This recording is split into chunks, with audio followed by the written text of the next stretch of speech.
अस्सलाम वालेकुम students, I am Areeba Aslam और आज जो टॉपिक मैं आपके साथ डिस्कस करूँगी वो है इक्विलिब्रियम।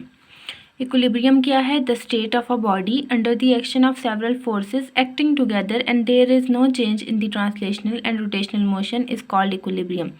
आपके पास एक बॉडी है, अगर उसके ऊपर सेवरल फोर्सेस एक्ट कर रही हैं, लेकिन इतनी फोर्सेस एक्ट करने के बावजूद ना तो उस बॉडी की ट्रांसलेशनल और ना ही रोटेशनल मोशन के अंदर अगर कोई चेंज आए तो हम कहते हैं कि वो बॉडी इक्विलिब्रियम की स्टेट के अंदर है। इक्विलिब्रियम किसको कहते हैं? कि बॉडी के ऊपर जितनी भी फोर्सेस एक्ट कर रही हों वो क्या हो, सारी की सारी क्या हो, ज़ीरो हों। अगर हमारे पास लीनियर सिस्टम है, ट्रांसलेशनल मोशन है बॉडी की, तो उसके ऊपर एक्ट करने वाली सारी फोर्सेस का सम क्या हो, ज़ीरो हो। और अगर हमारे पास एंगुलर सिस्टम है, बॉडी सर्कल में मूव कर रही है या रोटेशन में मूव कर रही है, रोटेशनल मोशन है बॉडी की, तो हम कहते हैं कि जितनी भी टार्क बॉडी के ऊपर एक्ट कर रही होंगी उन सब का सम क्या हो, इक्वल टू ज़ीरो हो, तो वो बॉडी क्या है, इक्विलिब्रियम के अंदर है। अब हम देखते हैं इक्विलिब्रियम की टाइप्स। इक्विलिब्रियम की टू टाइप्स हैं, एक है स्टैटिक इक्विलिब्रियम और दूसरी है डायनामिक इक्विलिब्रियम। अब देखें, आपके पास जब एक बॉडी है, या तो वो हो सकता है जब आपने उस बॉडी के ऊपर फोर्स अप्लाई की हो, जब आपने उसके ऊपर फोर्स अप्लाई की है और वो रेस्ट के अंदर है या वो मोशन के अंदर है, जब आप उसके ऊपर फोर्स अप्लाई कर रहे हैं, बॉडी की दोनों कंडीशंस हो सकती है ना, कि वो या तो रेस्ट के अंदर होगी या तो मोशन के अंदर होगी। तो स्टैटिक इक्विलिब्रियम क्या है? If a body is at rest and is said to be in state of static equilibrium. एक बॉडी रेस्ट के अंदर है और उसके ऊपर सेवरल फोर्सेस एक्ट कर रही हैं और वो उन फोर्सेस के रिजल्ट में उस बॉडी की मोशन के अंदर कोई भी चेंज नहीं आ रहा, तो हम कहते हैं वो बॉडी क्या है, स्टैटिक इक्विलिब्रियम के अंदर है। इसी तरह डायनामिक इक्विलिब्रियम क्या है? कि अगर एक बॉडी मोशन के अंदर है और उसके ऊपर सेवरल फोर्सेस एक्ट कर रही हैं, लेकिन इतनी फोर्सेस एक्ट करने के बाद भी उस बॉडी की ट्रांसलेशनल या रोटेशनल मोशन के अंदर कोई भी चेंज नहीं आ रहा, तो हम कहेंगे कि वो बॉडी किसके अंदर है, डायनामिक इक्विलिब्रियम के अंदर है। अब हम आ जाते हैं एग्जाम्पल्स की तरफ। तो स्टैटिक इक्विलिब्रियम की एग्जांपल में आप सपोज करें कि एक बुक है, वो टेबल के ऊपर पड़ी हुई है। अब ये बुक है और ये टेबल के ऊपर पड़ी हुई है। अब यहाँ पे दो फोर्सेस एक्ट कर रही हैं।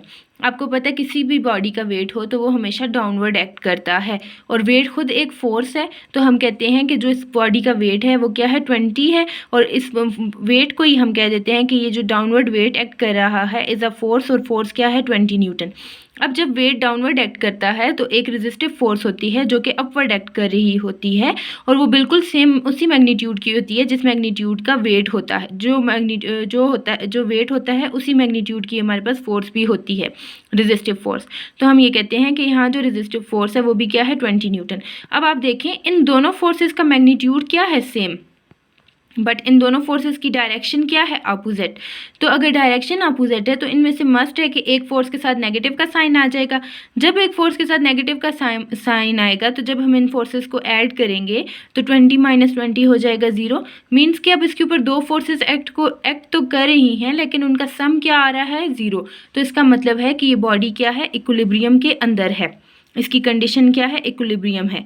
अब हम सेकंड डायनामिक इक्विलिब्रियम की एग्जांपल के ऊपर आ जाते हैं। अगर एक कार है या एक पैराट्रूपर है, वो कांस्टेंट वेलोसिटी के साथ मूव कर रहा है, तो जब कांस्टेंट वेलोसिटी के साथ मूव करती है कोई भी बॉडी तो उसकी एक्सेलरेशन क्या होती है, 0। जब भी बॉडी कांस्टेंट वेलोसिटी या कांस्टेंट स्पीड के साथ मूव करेगी तो उसकी एक्सेलरेशन हो जाती है 0। और हमें पता है न्यूटन सेकंड लॉ बोलता है कि जब फोर्स अप्लाई होती है तो एक्सेलरेशन प्रोड्यूस होती है। तो देखें, जब फोर्स होती है तो एक्सेलरेशन होती है, इसका मतलब है जहाँ एक्सेलरेशन होगी फोर्स भी वहीं होगी। तो यहाँ अगर एक्सेलरेशन ही 0 है तो इसका मतलब ये हुआ कि फोर्स भी क्या होगी, 0। तो sum of all the forces acting on a body क्या हो जाएगा, 0 हो जाएगा। तो इसका मतलब ये हुआ कि जब फोर्स भी 0 है, एक्सेलरेशन भी 0 है, तो बॉडी क्या है, इक्विलिब्रियम के अंदर है। ठीक है, सम ऑफ दी फोर्सेस भी 0 होंगी क्योंकि यहाँ पे क्या है, एक्सेलरेशन 0 है, तो बॉडी इज इन इक्विलिब्रियम। अब हम आ जाते हैं कंडीशन ऑफ इक्विलिब्रियम की तरफ। देखिए, हमने कहा कि हमारी बॉडी की मोशन की दो सिस्टम हो सकते हैं, एक ये या तो वो लीनियर सिस्टम के अंदर है, या एक ये कि वो एंगुलर सिस्टम के अंदर है। अब लीनियर सिस्टम के अंदर है तो वो लीनियरली मूव करेगी, ट्रांसलेशनल मोशन होगी बॉडी की। और अगर बॉडी एंगुलर सिस्टम के अंदर है तो वो बॉडी मूव करेगी सर्कल में, तो या रोटेशनल मोशन होगी उसकी। तो अब देखें, जब हम लीनियर मोशन की बात करते हैं तो हम बात करते हैं फोर्स की। हम कहते हैं हमने फोर्स अप्लाई की और एक्सेलरेशन प्रोड्यूस हो गई। लेकिन जब हम एंगुलर सिस्टम में होते हैं तो हम बात करते हैं टार्क की। अगर आपने मेरा टार्क वाला टॉपिक देखा हो तो उसमें भी मैंने बताया था कि जो रोल फोर्स का होता है लीनियर सिस्टम के अंदर, वही रोल होता है टार्क का एंगुलर सिस्टम के अंदर। तो देखें, अगर वहाँ लीनियर सिस्टम में ट्रांसलेशनल मोशन जब थी, हमने फोर्स अप्लाई की तो एक्सेलरेशन प्रोड्यूस हुई, और अगर एक बॉडी सर्कल में मूव कर रही है तो हम टार्क अप्लाई करेंगे और हमारे पास प्रोड्यूस क्या होगी, रोटेशनल एक्सेलरेशन। ठीक है, तो हमने इसी तरह इक्विलिब्रियम की दो कंडीशंस रख दी, एक ये कि अगर बॉडी लीनियर मोशन के अंदर है और अगर दूसरी ट्रांसलेशनल मोशन में है, और दूसरी ये कि बॉडी अगर रोटेशनल मोशन में है। मींस के एक कंडीशन के अंदर हम बात करते हैं कि जितनी भी फोर्सेस एक्ट कर रही हैं बॉडी पे वो ज़ीरो होंगी, और जब दूसरी कंडीशन में हम आ जाते हैं तो हम कहते हैं जितनी भी टार्क बॉडी पे एक्ट कर रहे हैं उन सब का सम ज़ीरो होगा, तो बॉडी क्या होगी, इक्विलिब्रियम के अंदर होगी। अब पहले हम देख लेते हैं फर्स्ट कंडीशन को।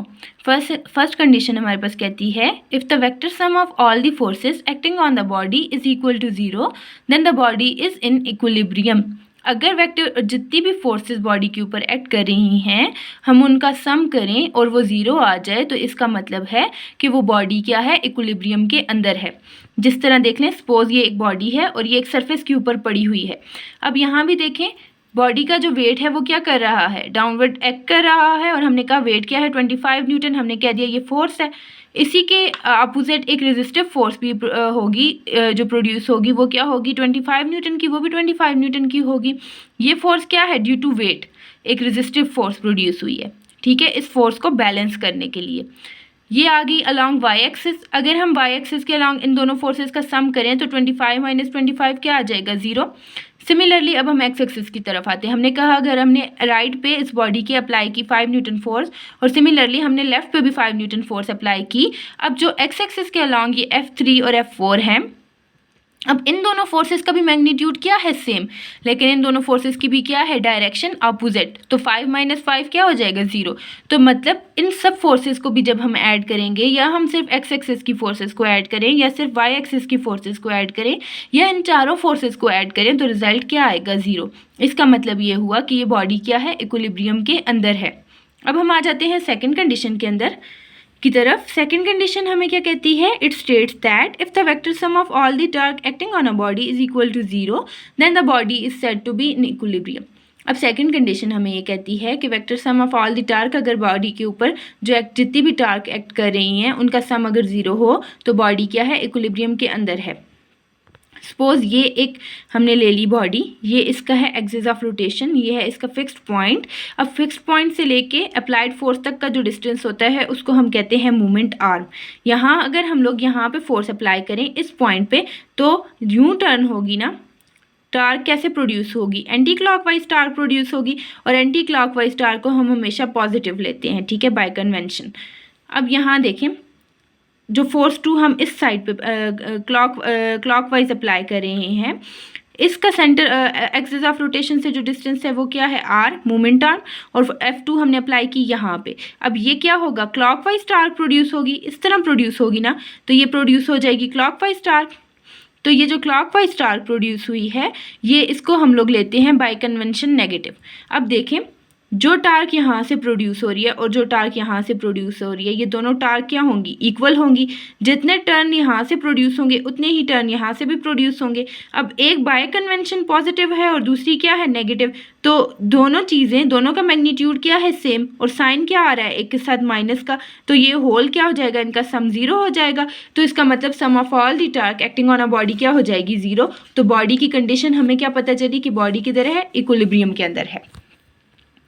देखिए, सम ऑफ क्लॉकवाइज मूवमेंट और torque is equal to sum of anti clockwise movement और टार्क। अगर क्लॉकवाइज मूवमेंट इक्वल हो जाएंगे एंटी क्लॉकवाइज मूवमेंट के, clockwise torque anti clockwise torque के इक्वल हो जाएगी, तो उस वक्त बॉडी क्या होगी, इक्विलिब्रियम की कंडीशन के अंदर होगी। मीन्स के नेट टार्क, जितनी भी टार्क अप टू एन, हम लोग लिखा τ1 τ2 अप टू τn, मतलब जितनी भी टार्क उस बॉडी के ऊपर एक्ट कर रही हैं उन सब का सम क्या होगा, ज़ीरो होगा। तो बॉडी क्या होगी, इक्विलिब्रियम के अंदर होगी। अब हम लोग थोड़ा सा एनालिसिस करते हैं फर्स्ट कंडीशन और सेकंड कंडीशन का। जब हमने फर्स्ट कंडीशन की बात की तो हमने कहा when first condition is satisfied then there will be no linear acceleration and the body will be in translational equilibrium. हमने कहा जब सारी फोर्सेस का सम ज़ीरो होगा तो बॉडी के अंदर कोई भी एक्सेलरेशन प्रोड्यूस नहीं होगी, कोई लीनियर एक्सेलरेशन नहीं होगी और बॉडी क्या होगी, ट्रांसलेशनल इक्विलिब्रियम के अंदर होगी। जब हम सेकंड कंडीशन पे आए तो हमने देखा when second condition is satisfied there will be no rotational acceleration and the body will be in rotational equilibrium. Second condition में क्या हुआ कि हमने कहा कोई भी रोटेशन, सारी टॉर्क का सम क्या है, इक्वल टू ज़ीरो है। इसका मतलब कोई रोटेशनल एक्सेलरेशन नहीं है और बॉडी क्या है, रोटेशनल इक्विलिब्रियम के अंदर है। अब हम देखते हैं कि एक बॉडी कब कंप्लीट इक्विलिब्रियम के अंदर होती है। For a body to be in complete equilibrium both condition must be satisfied. अभी जो हमने दो कंडीशंस पढ़ी, एक ये कि फोर्सेस का सम ज़ीरो हो, दूसरी ये कि टार्क का सम ज़ीरो हो, तो कहते हैं कि एक बॉडी तब कंप्लीट इक्विलिब्रियम कंडीशन के अंदर होगी जब इन दोनों चीज़ों का ये दोनों कंडीशन क्या होंगी, सेटिस्फाई होंगी। उस बॉडी की दोनों लीनियर भी और एंगुलर एक्सेलरेशन दोनों क्या होंगी, ज़ीरो होंगी। Thus in general a body is said to be in equilibrium if it has zero acceleration. तो हमने इस सारी बात से कंक्लूड क्या किया कि कोई भी वो बॉडी उस वक्त इक्विलिब्रियम कंडीशन के अंदर होगी जब उस बॉडी की एक्सेलरेशन क्या होगी, ज़ीरो होगी। अब चाहे वो बॉडी लीनियर मोशन के अंदर, लीनियर सिस्टम के अंदर है, एंगुलर सिस्टम के अंदर है, चाहे जिस भी सिस्टम के अंदर वो बॉडी है, अगर बॉडी की एक्सेलरेशन ज़ीरो है, लीनियर एक्सेलरेशन हो या रोटेशनल एक्सेलरेशन हो, जो भी एक्सेलरेशन हो, अगर बॉडी की एक्सेलरेशन ज़ीरो है तो इसका मतलब ये है कि वो बॉडी क्या है, इक्विलिब्रियम के अंदर है। आई होप आपको समझ आई होगी। Thank you for watching. अस्सलाम वालेकुम।